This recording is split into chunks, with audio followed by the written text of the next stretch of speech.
ክርስቲያኖች እግዚአብሔርን ጠይቀነው ቶሎ መልስ ከሰጠን ሃይማኖታችንን እምነታችንን እያጠነከረልን ነው። ጠይቀነው ጥቂት ጊዜ ዝም ካለን ትዕግስት እያለማመደን ነው።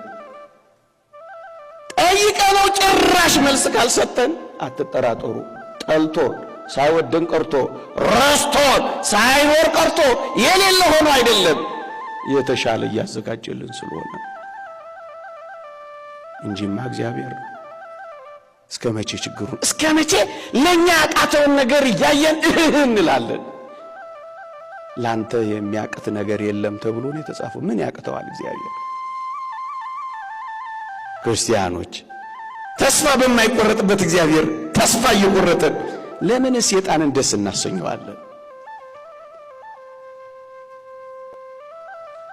እንደውም ቅዱስ ዮሐንስ አፈወርቅ አንድ ውሻ አንተ ምግብ ስትበላ አጠገብ ቢቀመጥ ከምግብህ እያነሳ ብትሰጠው ውሻው አንድ ጊዜ ስላጎረስከው ርቆ የሚሄድ እንዳይመስል ጠግቦም የሚነሳ ይሆናል ብለህ እንዳትገምት።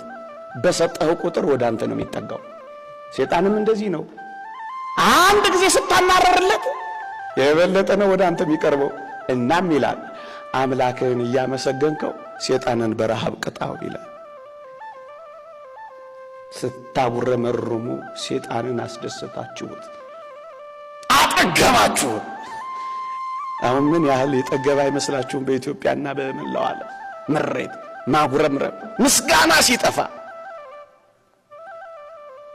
እስከ መቼ ተስፋ እየቆረጥን?